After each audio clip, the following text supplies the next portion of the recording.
അദ്ദേഹത്തിൻ്റെ പ്രതികരണം ഞാനും കണ്ടു. ഒരു മിനിസ്റ്റർ ആ രീതിയിൽ പ്രതികരിച്ചതിൽ വളരെ സന്തോഷമുണ്ട്. കാരണം ഇതൊരു എൻ്റെ മാത്രം ഒരു വിഷയമല്ലല്ലോ എന്നുള്ളൊരു സമൂഹത്തിനോടുള്ളൊരു ഓർമ്മപ്പെടുത്തലൂടെയാണ്. അപ്പം അദ്ദേഹത്തിനെ പോലെ തന്നെ സമൂഹത്തിൽ നിന്ന് വളരെ വ്യത്യസ്തരായ പല ആൾക്കാരും പ്രതികരിക്കുന്നുണ്ട്. ഈ വിഷയത്തിനെ സംബന്ധിച്ചിടത്തോളം എനിക്ക് തോന്നിയിട്ടുള്ളത് ഈ സിനിമയുടെയോ എൻ്റെയോ മാത്രം വിഷയമായിട്ടല്ല എനിക്ക് തോന്നുന്നത്. അതുകൊണ്ട് തന്നെ ഞാനായിട്ട് ഒരു അവാർഡിന് അയച്ച ഒരു സിനിമയ്ക്ക് കിട്ടിയില്ല എന്നുള്ള രീതിയിലൊരു പരാതിയൊന്നും പറയാൻ ഞാൻ ആഗ്രഹിക്കുന്നില്ല. അതിനപ്പുറമായിട്ടുള്ള ചില വിഷമതകൾ ഉള്ളതാണ് എന്നുള്ളത് എല്ലാവർക്കും അറിയാം, എന്നെക്കാട്ടും കൂടുതൽ അതിൻ്റെ പിന്നിലെ കാര്യകാരണങ്ങളൊക്കെ. അപ്പോൾ അത് സമൂഹം സംസാരിക്കട്ടെ എന്നാണ് ഞാൻ ആഗ്രഹിക്കുന്നത്.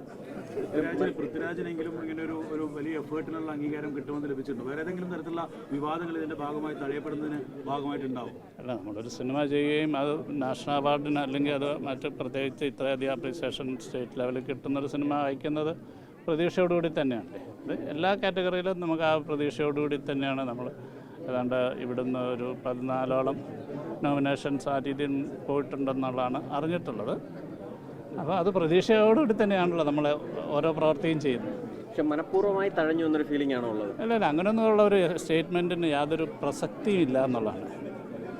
ഞാനങ്ങനെ പറയുക അതിനെക്കുറിച്ച് എനിക്കൊരു ഫിലിം ചെയ്യാൻ മാത്രമല്ലേ അറിയുള്ളൂ. അതിൻ്റെ അകത്തെ മനഃപൂർവ്വതയോ അതിൻ്റെ അകത്തെ പൊളിറ്റിക്സോ അതിൻ്റെ ഗുണനിലവാരം.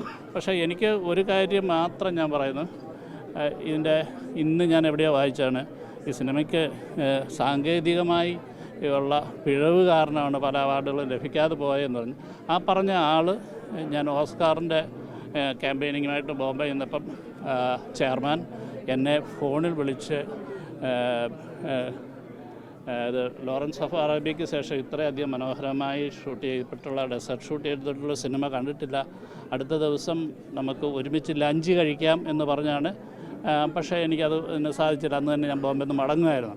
അപ്പോൾ അങ്ങനെ പറഞ്ഞൊരാൾ പെട്ടെന്നൊരു ചെയർമാനായപ്പോൾ എങ്ങനെയാണ് മാറി പറഞ്ഞതെന്നുള്ളത് എനിക്കറിയത്തില്ല. ചിലപ്പോൾ വീണ്ടും കണ്ടപ്പം ചിലപ്പോൾ അദ്ദേഹത്തിന് മനസ്സിലാക്കിയാണ് അന്ന് പറഞ്ഞത് തെറ്റായിരിക്കും. അങ്ങനെ അതിൽ വിശ്വസിക്കാൻ പറ്റുള്ളൂ.